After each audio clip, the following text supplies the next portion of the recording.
नमस्कार दोस्तों, neural insights में आपका स्वागत है। आज तारीख है 23 जनवरी 2026। आज की खबरें दावोस के बर्फीले पहाड़ों से आ रही हैं, जहां दुनिया के सबसे अमीर आदमी ने एक बहुत बड़ी भविष्यवाणी कर दी है। एलन मस्क का कहना है कि इसी साल के अंत तक एआई इंसान से ज्यादा समझदार हो जाएगा। दूसरी तरफ आईएमएफ ने नौकरियों को लेकर सुनामी की चेतावनी दी है। और अगर आप कोडिंग नहीं जानते तो घबराइए मत, क्योंकि अब गूगल और माइक्रोसॉफ्ट में भी कोड इंसान नहीं मशीनें लिख रही हैं। चलिए आज की इन बड़ी खबरों को विस्तार से और आसान भाषा में समझते हैं। सबसे पहले वर्ल्ड इकोनॉमिक फोरम यानी दावोस से एलन मस्क का धमाकेदार बयान। मस्क ने कहा है कि 2026 के खत्म होने तक एआई किसी भी एक इंसान से ज्यादा स्मार्ट हो जाएगा और 2030 तक यह पूरी मानवता की सम्मिलित बुद्धिमत्ता से भी आगे निकल सकता है। लेकिन मस्क का असली फोकस सिर्फ चैटबॉट पर नहीं है। उनका मानना है कि असली आर्थिक क्रांति तब आएगी जब यह सुपर ह्यूमनॉइड रोबोट्स यानी इंसानों जैसे दिखने वाले रोबोट्स में डाल दिया जाएगा। उन्होंने चेतावनी भी दी है कि इस क्रांति को रोकने वाली एक ही चीज हो सकती है, बिजली की कमी। अगर हमने पर्याप्त ऊर्जा नहीं बनाई तो ये रोबोट्स डिब्बे में बंद रह जाएंगे। दूसरे खंड में अर्थव्यवस्था की कड़वी सच्चाई। इंटरनेशनल मॉनेटरी फंड की चीफ क्रिस्टालिना जॉर्जीवा ने दुनिया को आगाह किया है कि एआई लेबर मार्केट के लिए एक सुनामी की तरह है। उनका कहना है कि दुनिया भर की 40% नौकरियां एआई से प्रभावित होने वाली है और यह खतरा गरीब देशों से ज्यादा अमीर देशों पर है।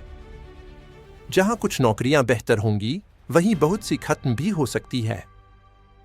उनका संदेश साफ है, अगर सरकारें सुरक्षा जाल और रीस्किलिंग पर काम नहीं करेंगी तो सामाजिक असमानता बहुत बढ़ जाएगी। तीसरे अपडेट में आईटी सेक्टर। एक नई रिपोर्ट से पता चला है कि गूगल और माइक्रोसॉफ्ट जैसी कंपनियों में अब 20 से 30% कोड एआई सिस्टम्स द्वारा लिखा जा रहा है। यही नहीं, अब इन कंपनियों में उन कर्मचारियों से भी कोड लिखवाया जा रहा है जो डेवलपर नहीं है। कोपायलट जैसे टूल्स की मदद से अब हर कर्मचारी एक सॉफ्टवेयर इंजीनियर बन गया है। यह ट्रेंड बताता है कि भविष्य में कोडिंग आना जरूरी नहीं होगा, बल्कि एआई से कोड लिखवाना सबसे बड़ी स्किल होगी। चौथे खंड में बिजनेस।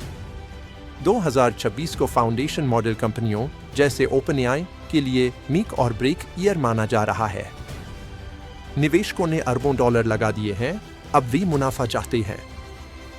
सिर्फ यूजर बेस बढ़ाना काफी नहीं है, अब इन कंपनियों को यह साबित करना होगा कि वे एक टिकाऊ बिजनेस है।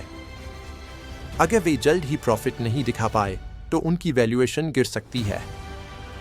यह साल तय करेगा कि कौन सी एआई कंपनी टिकेगी और कौन सी इतिहास बन जाएगी। आखिरी खबर साइंस और कानून से।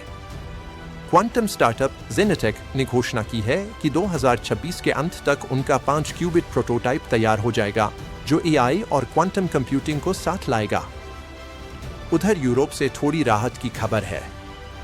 ईयू एआई एक्ट के कुछ सख्त नियम जो हाई रिस्क एआई के लिए थे, अब शायद 2028 तक टल सकते हैं।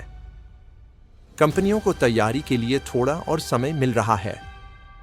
तो दोस्तों, 23 जनवरी का निष्कर्ष यह है, मस्क को लगता है कि इंसान हार रहा है, आईएमएफ को लगता है नौकरियां डूब रही हैं और बिग टेक में कोड अब मशीनें लिख रही हैं। 2026 में बदलाव की रफ्तार बहुत तेज होने वाली है। न्यूरल इनसाइट्स के साथ बने रहने के लिए धन्यवाद। लाइक, शेयर और सब्सक्राइब जरूर करें। कल मिलते हैं।